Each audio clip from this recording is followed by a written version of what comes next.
Skip Tan, welcome back to the show. Zach, thanks for inviting me. Nandito na naman ako. Parang di tayo nakikita everyday. Yes, let's go. Game. Question number 1. Skip, gaano kahirap mag-LDR? Alam mo, Zach, in my 29 years of living, 3 beses na kasi ako nag-LDR.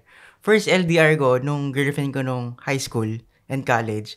Second is nung pumunta ako dito sa Australia. And third is nung dito na ako sa Australia. At laging sinasabi sa akin ng mga tao is, Skip, tama ba yung ginagawa mo? Nag-LDR ka? Kasi sa totoo lang, yung kayong dalawa na nga magkaharap, ang hirap na i-maintain ng relationship, yung magkahiwalay pa kayo. Lalo na hindi pa na pinag-uusapan din yung love language, which is sometimes physical touch or words of affirmation. Pero na-realize ko, lahat ng tao, walang tama o mali sa taong tinamaan. So, kung mahirap ang tanong mo, sobrang hirap niya. Pero when you love someone, or when you think you love someone, you keep on choosing that person regardless of the situation, regardless of the hardship, regardless of the distance. Mahirap siya, pero kayang-kaya naman siya kung yung both parties willing to commit, willing to communicate, and if they both know each other individually at kung kilala talaga nila yung sarili nila. Kasi kung hindi nila kilala yung sarili nila, 'di ba? If they identify their self and their self-worth to that person, dun na magsa-start mag-fall apart yung relationship. So, if you know yourself, if that person you love knows yung sarili niya din, so kahit malayo kayo, and then that would work. Kasi it means you're together even if you're apart. Do you think it's possible mag-work ang isang long-distance relationship? I believe, Zach, it's really possible. But always remember that hindi naman kasi LDR yung problema eh. It's always the condition of the heart. Matter of the heart talaga siya eh. Heart and mind and soul. 'Di ba? Kasi yun nga eh. Before you get to know a person, you should know yourself. And number 1 fact or number 1 indicator na kilala mo na yung sarili mo is kaya mo na patawarin sarili mo sa past mistakes mo, sa mistakes mo today, and yung future mistakes mo. Because, loving is more on giving. If you could give love to yourself, then you could give love to other people. 'Di ba? Hindi lang yung take ka ng take, 'di ba? Yung parang sa bangko, withdraw ka ng withdraw. Mag-deposit ka din. So kung kaya mo mag-deposit sa sarili mo, deposit ka rin sa iba. Paras kayong yayaman, paras kayong magpo-prosper. So, going back to your question, posible ba na mag-work ang LDR? Yes, it's very possible as long as you choose that person. Ano yung pinakamasakit na breakup experience mo? 'Di ba, sabi nila Zach na you should never date your best friend. Pero minsan di mo kasi makakaila. When you are with an opposite sex, it's a friend, it's a best friend, or if you're always together, nade-develop kasi talaga. And sometimes pag na-develop ka dun sa tao na yun, nagkakaroon ng una-una interest, and then understanding, then magkakaroon ng spark. And then mapapaisip ka na, okay, maybe this person is the one because I can't live without this person anymore. And in that case, it was my best friend. Best friend for around 6 years. And I really love being with that person because that person is really adorable. Even if wala na kami ngayon, or even if kung ano man yung season niya sa life now, may iba na siya, or magkaka-family siya, papakasal siya. Even if I look back until now, I'd say that I would be happy for her. But I would say as well na yun yung pinamasakit. Kasi minsan, yung isang tao darating sa life mo not to stay. You just think that person would stay kasi ang tagal nyo. But it's not about the time. So, akala mo magsistay yung tao na yun, pero it was just a lesson. In that certain time, chapter, and season of your life, regardless kung kailan man yun. So as for me, it was 2020. It was really painful kasi, LDR yun, magkalayo kami. Tapos bigla nag-COVID. Alam mo, yung hirap na i-workout ng relationship together, magko-COVID pa. Lockdown, hindi ko siya mapuntahan or makita. And then at the same time, bago ako sa Australia ng Zach I was dealing with my own quarter life crisis. Ito yung sinasabi ko na if you don't know yourself, you won't be able to give love. So, nandito ako nun, nag-work ako sa Pizza Hut. And then, I'm like, okay, hindi pa ako stable, hindi pa ako ready, baka hindi muna. At some point, it was also my own stupidity. That's why I'm not blaming that person. 'Di ba? But it was really painful because you really wanted that person to stay in your life. But no matter what you do, hindi talaga. Hindi talaga siya mag-work because of different circumstances. And how will you know if that person is not for you anymore? It's if you're forcing it already. Because what's for you, the whole universe, even your friends, your family, or si Lord lang mismo if you have faith, 'di ba? It will be smooth, it will be easy. It will not be easy, it will be hard, but there should be peace, 'di ba? Kasi ang pagmamahal is overflow ng heart mo eh. But for me, it was really overflowing. I mean, kung pwede ko lang ibigay sa kanya lahat sa panahon na yun, pero hindi ko magawa kasi hindi ko nga mabigay yung love and forgiveness that I want for myself. So because of that, it fell apart. And then, ayun, anxiety, depression, COVID, financial crisis, quarter life crisis. End up, I was depressed and anxious. And I've dealt that for 3 years dito sa Australia. And yun nga, sa mga nanonood ng story ko before, I had so many different jobs just to find my own identity. 'Di ba? And yung identity ko sa sarili ko noon, kahit yun nga dahil hindi ko alam yung sarili ko, hindi ko masiksik din yung Lego, yung puzzle dun sa life ko na yun sa person, kahit ano gusto kong gawin. Kasi wala eh, when you're apart, you're also on a different season. As you grow, this person grows as well. But it doesn't mean that you're gonna grow together. You're gonna grow separately. 'Di ba? And that's life. You move on, you move forward, and then that's it. Paano ka naman naka-move on doon sa second LDR breakup mo? Okay, to be honest, this is my first ever breakup sa life ko. LDR pa yun. And nakakabaliw kasi yun eh, di ba? COVID, anxiety, depression, I don't know myself. I think I know myself, but hindi pala. I was too conscious about what other think about me. 'Di ba? People pleasing stage pa ako ng life na yon kasi I want people to just be okay with me, pero sa sarili ko, hindi ko pala kilala yung sarili ko. So, here's the thing. When I love that person, parts of me were made by that person as well. So, I identify myself with that person. So, every action that I do, everywhere that I go, every song that I sing or listen, I resonate it with that person. And this is what you call familiarity. Familiar ka na eh. Ito na yung kinasanayan mo for how many years. And suddenly, all gone at the snap of a finger. Or slowly or gradually. 'Di ba? So, paano yung ginawa ko? During that time, that was COVID, I was depressed and anxious. Dito sa Tunggabi pa ako nakatira nun. Iyak ako ng iyak every single day. Parang binipray ko, Lord, paano to? Wala na yung tao sa buhay ko. Hindi ko na ata kaya.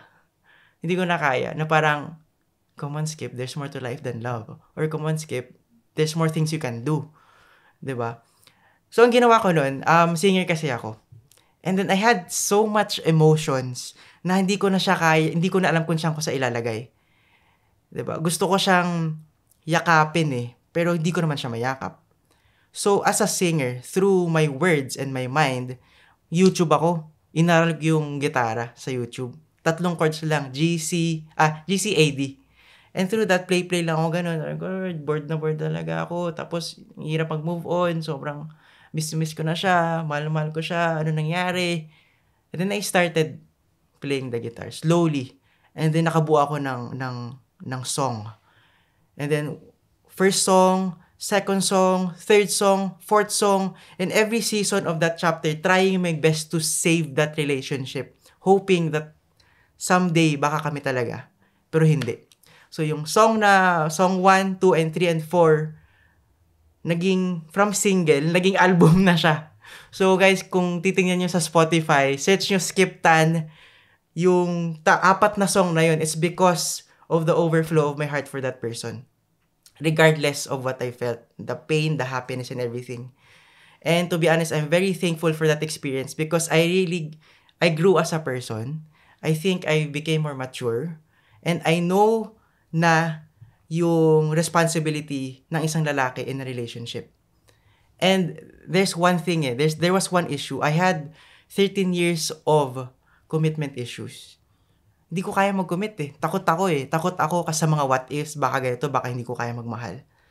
'Di ba? So, I really had to deal with that. So, yung dating taong mahal ko, kanta na siya ngayon. O, 'di ba? Which is good for me because a lot of people listen to that song and they resonated din sa kanta ko na yun. And with that, I'm very grateful because through art, through music, naging therapy ko siya, naging outlet ko siya. And until now, gumagawa pa rin ako ng kanta sa aking life, sa mga experiences ko. So ngayon, ilan yung kanta na nasulat mo? So ngayon, kung nasulat, madami na, Jack. It's around 20-30 songs. It's iba't ibang kanta. Yung na-release mo? Ay, na-release ko 4. But if there's one song I want you guys to listen, since we're talking about breakup, it's the word Oblivion. Yun yung kantang pinakamasakit na nasulat ko. Oblivion means alam mo yung you still want that person to be in your life, but oblivious na kayong dalawa or ikaw. Wala na siya Nawala siya na parang bula. Hangin. You're in a universe. Isipin mo, astronaut ka pero wala kang suit, nasa universe ka. You're trying to search for something that is no longer there. Kaya yung line dun, gumising ako one day, hinahanap ko siya, sabi ko, where are you? Where are we? We're supposed to be together. But now we're lost in oblivion. So, yung sample nun is, where are you? Where are we? We're supposed to be together, but now we're lost in oblivion. It's very, very painful. But, sabi nga ni Moira tsaka ni Maximilian, yun yung mga tinatawag na beautiful scars na yesterday's pain, you can use that as a strength for tomorrow. So now, I'm better, I'm stronger, and I was ready for another heartbreak. Ano yung worst LDR breakup na naranasan mo? Zach, yung pinaka-worst LDR breakup experience na naranasan ko is yung sa isa kong ex-lover. Since LDR kami, magkalayo kami, 'di ba? Nasa Australia ko, nasa ibang bansa siya. So when you're in an LDR relationship, you really want to set a schedule for you guys to meet. Regardless of the budget, the money, kasali yun Pinasok mo yung LDR, alam mong you need to spend. Kasi you need time and resources to do that. So in our case, siyempre, we talk, we communicate, and we agreed to see each other sa iba't ibang countries. Kasi that's the only way. So for me, during that time, I really want to see her, and of course, she wants to see me as well. So, nag-organize ako ng trip going to a different country. Sabihin natin yung country is tropical, beachy vibes, kayo na maghula kung saan yun. And majority, I planned it. Majority, I booked it, and majority rin sa mga I spent. And then, syempre, I was very excited to see this person, and I love this person so much. Imagine, 13 years ako may commitment issues. Because of that person na wala. Nung nakita ko siya, sabi ko, I'll commit my life to this person. And by all means, I want to be selfless. I want to give her the best. 'Di ba? The highest good. And I always think the best para sa kanya. Even if life is tough here in Australia. Kasi it's really hard. 'Di ba? Mahirap din man talaga buhay sa Australia. But regardless, nag-trip kami. So, very excited ako. Nung first day, sobrang saya. Happy kasi talagang beach, tapos scooter, tapos pagkain. You're in a very cheap country in Asia. Sobrang saya. First day was good. We really enjoyed our time. It was the best experience for me. Like, wow, I was like, Lord, thank you for giving me this person in my life. Now I'm able to share my pagiging spontaneous ko sa adventures with a person who I knew and I know loves me also. First day was good. Second day was amazing kasi lumipat kami sa ibang lugar. Enjoy pa rin. Pag tinitingnan ko siya sa mata ko, sobrang shucks, ang ganda naman ng babae na to. Sobra. Mas maganda pa siya sa artista. Parang ganon, parang artista talaga siya. And then I really like her attitude, the character and everything. And syempre, may mga imperfections, but tanggap ko na yun. That's life. Kasi ako, marami ako imperfections din. I agree to that. Third day, talagang okay. 4 days kasi yun. Pang third day na. Enjoy pa rin kami. Parang okay ito, kailan kaya yung next. And then, when you're in an LDR relationship kasi, parang ticking time bomb siya. Tuwing magkikita kayo, feeling nyo yung oras na kahit 4 na araw yan, 4 na segundo lang. Because, life doesn't wait for you, bro. It will always continue. Okay? Kikilos yan at kikilos based dun sa fate. Ibig sabihin, FATE. So, kung ano man yung mangyari dun sa sitwasyon na yun. Kaya for me, during that time, I was really giving my best for myself and for that person for our own happiness. Kasi we deserve it. We deserve to be happy. I mean, depressed na ako na ilang taon. 'Di ba? Tapos, ganun pa yung mangyari. Ngayon, eto na. There are things that you don't expect in your life. But life doesn't owe you anything. The next day, on our last day, I woke up around 5 a.m. Kasi ugali ko mag-pray talaga ng early morning. Dawn worship.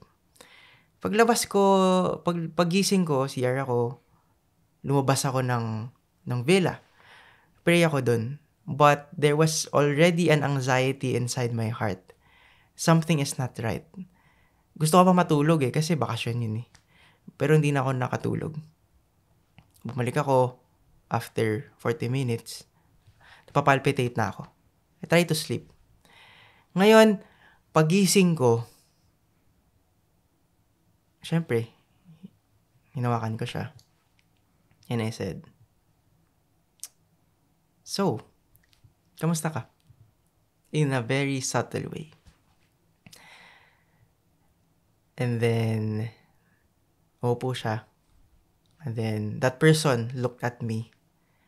And I saw the look in her eyes. And that means, it's done and over. Even if that person didn't say anything. Kasi very observant ako My intuition in life is very strong. Minsan, gano'n naman lahat ng tao, di ba? Mafe-feel mo na lang. Di ba? Kung isipin mo minsan utak o puso, pipili mo yung puso. Kasi, we're driven by feelings. And sometimes, mas reliable doon than you being analytical. Tinignan ko siya. Tapos, sabi ko, "Kamusta?" Sabi niya, "Skip, ayun na nga. I think this, and that." And wala ako nasabi, Zach. Ano yung naramdaman mo nun? So, tinignan ko siya sa mata. I said, ano mo sabi ko? "Okay, how can I pray for you?" Spur of the moment I mean, I was in a state of shock internally. But I said, "How can I pray for you?" Why? Why is the question I want to ask in my mind. We had a very, healthy relationship. Communication is good. LDR is hard, but it's manageable. It's because we're both mature. Pero wala akong nagawa, Zach, na parang, where do I go now from here? Since parts of myself were made by her in that season. So, syempre, I want to explode inside. I want to cry. I felt that it was unfair. But here's my point, Zach. Even if that person broke up with me, I'd still choose to be happy in the right time. I still choose to be happy for that person because maybe that was the best for her situation during that time. And I would choose the best for her para sa sarili niya, 'di ba? If that means I love her. It may be sound na parang martir, ang corny mo naman, Skip, but what can I do? Why would I choose someone who doesn't choose me? And yun yung sinasabi ko sa mga tao na you should know what you deserve because most people, they accept the love they think they deserve. And what's the ending? Basag talaga. So during that time, I had to understand the situation and I had to understand her. And then, pero meron pa kaming Zach, meron pa kaming one whole day together. Wait, nag-vacation kayo, di ba? Day 1, masaya. Yes. Day 2, day 3, sobrang saya. Yeah. So you did adventures together. Nakaramdam ka ba ng konting, alam mo yun, parang gut feel na parang may mali? Or nalaman mo lang siya nung day 4 pagkagising mo, parang iba na yung timpla nung vibe niya? I think there was a little bit. But it happens. It happens to anyone or to any relationship. But a little bit means 10% out of 100. Ang liit nun. Ang liit talaga nun. So, it was really unexpected. It was shocking, to be honest. So, day 4, Day 4. nakapag-break siya. Day 4, morning. Yeah. Morning. And then, after ng day 4, ano also yung flight niya nun? Okay, so my flight was the next day pa ng madaling araw. So, technically, the whole day. But, syempre, we treated each other right pa rin with pure respect. Okay, let's continue the adventure. Do you want me to leave? Do you want to say goodbye? What do you want to do? Because I want to understand her part. And of course, I want to squeeze the juice. Bakit? Ano talaga? But I want to know. Why. Give me a specific reason. Is it because you don't like me enough? Is it because am I too much for you? Is it because may nakita kang mali sa akin? Or is it because you're just not ready? Ano sabi niya? Well, basically, if I'll be honest, sabi niya lang na it's not you, it's me. The old card. Yeah, it's 2024 and people still uses it. But out of my respect, kung ano yung sinabi ng tao, just take it as it is. Whatever it is, that's life. What else can you do? May kanya-kanya tayong brains, may kanya-kanya tayong decisions. Yes, hard feelings, no hard feelings. So during that time, Zach, siguro main takeaway ko na lang for this one is that you need to hold loosely. Panghawakan mo siya, pero wag kang sobrang kapit na kapit. Kasi yun nga wala namang, life will give you so much surprises. And hanggat realize mo that life doesn't owe you anything can happen. Diba? Si Lord nga give and take. We're all living by grace. Diba? God has given you everything you need. And if God knows that's not for you anymore, He will take it away. As long as you have faith. Paano natapos yun? So, nasa holiday pa din kayo, di ba? Nag-break kayo ng umaga. You spent the rest day like nothing? O anong pinag-uusapan niyo during the day? Well, we talked about life. I had a set of questions for me to know what really it is. But to be honest, there's no point because I already know. So we just enjoyed our time. And maybe hoping na baka magbago isip. But, respect na lang talaga. Just respect that person for that person's decision. So nung last few moments namin, let's say last 5 minutes, I was walking outside. I had to book Grab papunta ng airport. And then vivid pa. I was walking slowly. Tapos I was looking into her eyes. Ito kasing thing if there's a line, there is a line of infinity, this is the line of oblivion. Line na wala na kayo. Pero yung thin line na yun, it makes a difference. This means you'll never be with this person anymore. And this is the line na mas magkasama pa kayo ng taong gusto mo at mahal mo. But this is life. So, tininan ko lang siya slowly and I asked, so, ito na yun. And then, we nodded. Just closed the door. Closed my eyes. Then, lumipad na ako. Did you feel, angry na hinintay niya pa na mag-holiday kayo to had these amazing moments tapos sa huli, napag-break din siya or sana you wished na, sana napag-break ka na lang before we decided to go on holiday? Yes, of course. I was very frustrated. I was questioning life again. Kasi galing na ako sa previous LDR na breakup. It took me 13 years to break my commitment issues, 'di ba? Because of my hard work din as a person, but mainly because I saw something in this person that I really like. Na I feel ko na this person is worth committing. And I'll do everything I can. So I did. Yun din yung thing I wasn't frustrated too much or galit din kasi I know I did my part. In that relationship. Ano yung maipapayo mo sa mga naka-long distance relationship or LDR ngayon? Long distance. Ayun nga, Zach, no? Grabe. I had 3 long distance relationship anymore. And I think with my experience, I have the right to say, okay? Number 1, the girl and the boy, or kung sino man dyan. For me and my principle, having a 13-year commitment issues, yung common theme kung bakit minsan ang relationship hindi nagtatrive, or LDR, is because the person doesn't know how to commit. So, number 1 talaga is, you should ask, i-DTR nyo yung isa't isa, define the relationship, diba? And this guy, he should know kung ano yung intentions niya sa'yo. And ikaw, you deserve the right to know. Ano bang plano natin? Ano bang plano mo talaga sa akin? Diba? Kasi, klarong usapan lang, two-way, diba? After intention, what? Kaya mo mag-commit. Dun pa lang sa aspect na yon, sa intention and commitment, kung wala na yon, then, what's the point? It's really hard to build something that is shaky. Kumbaga, you are in a disconnecting connection. Connect, disconnect. Connect, disconnect. Connect, disconnect. And that's what you call no label. So, di ba? What you want, you need to define. And what you deserve, you need to know. And the only thing for you to know what you deserve is if you know yourself enough. So, how can they secure their LDR?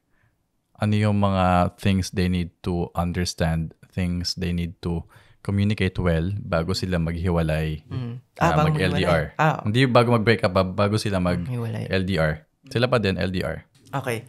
So, may nabasa akong libro that time, and there's what you call intention implementation. You need to set intentions talaga for the both of you. And you need to communicate. If ito yung problema ko dati, may problema ako, hindi ko sinasabi. May problema yung kabilang party, hindi ko sinasabi. Kasi baka masaktan siya. Mas okay na minsan na masaktan yung isa't isa to know the hard truth than magtuloy-tuloy. So for me, number 1, okay, communication. Ano ba yung setup natin, di ba? Tuwing kailan tayo tatawag, tuwing kailan tayo magkikita, di ba? Kasi para meron na siyang, para na-prep na yung utak nyo and yung utak nyo and yung emotions nyo na, okay, this is just our limit. Number 2, what's your season in life? Nasa season ba ako in life na medyo I'm kinda financially unstable?